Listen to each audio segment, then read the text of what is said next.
Good morning, Maple Woods. We're here today with our video production class with Mark Murtha, and we are using this camera. And we are videotaping very good students, and we are ready to rock and roll.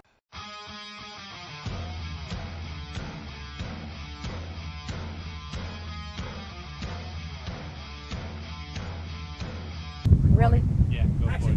No, really? Yep, For real? for real. Seriously. You're ready. 100% ready. You're now ready. I'm going right now. You are ready. It's done. I'm not ready. It's happening. I've changed my mind.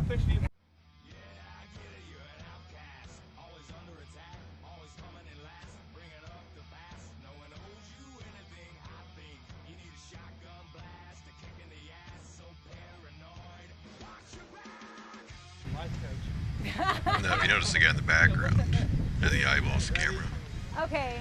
he will be distracting it here in a few seconds. And what we like to call a distracting background is bad for video production. No, I was just playing. Okay. This will also No, cause okay. the audience to pay attention to the background instead of actually paying attention to the star, as you all know, because now you're probably paying attention to him. Now, if you look to your left, you'll see that shiny piece of material. That is what is called a reflector. That is used whenever you have limited light resources and you need to clear up shadows, and you have either natural light or some type of light you would like to reflect. As we stand around looking first time at the video camera, if you look at it closely, you'll see many buttons and different knobs that you can use. So we are at this point a little dumbfounded at it. Screen. There's a little kind of a graph on the right hand side. As we begin to explore the camera, we start with the audio section, which if you notice the guy snapping his fingers just so we can read and tell whenever audio is coming in. And that gives you your exposure. So Okay. if you see that there's a lot.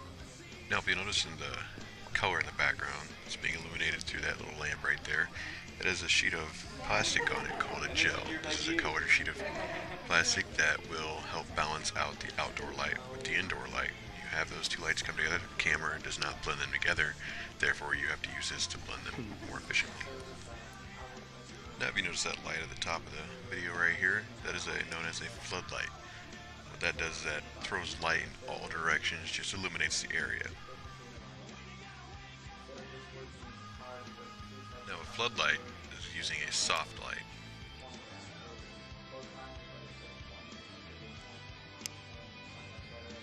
If you notice that next light we're seeing, that is a spotlight. That is more focusing. Now if you see his face is kind of brightly lit up, that will brighten up his face, get rid of the shadows, for instance from his nose, his hair, just illuminate him. Now the camera I'm actually using has an auto white balance feature. Now if you notice right here, the room will begin to darken. That's because there's actually too much light the camera is seeing in the background but not enough in the front ground. Now you notice it actually rebalances back. Everything seems to be really bright at this moment because there is not a lot of light in the area. Okay. So tell me about this class you were taking. Could you kind of give me a little insight into it? I know you said that you enrolled late and it was just, a few classes open, so you were kind of forced between this and that. So tell me how that came about and how you moved forward with that and what you got out, what you gleaned from it, I gleaned from it?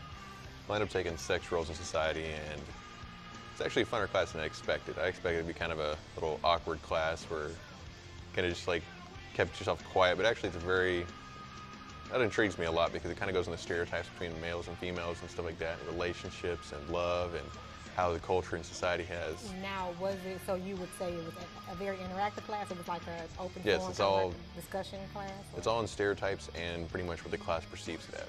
So how many students occupy the class? I'd say no more than 15. Okay. So it's good because it's also a smaller class. Okay, so what kind of classroom assignments did you have? Classroom assignments, say for instance one she handed out 2 pieces of paper and we had to write a word down on each piece of paper, what would describe love for us.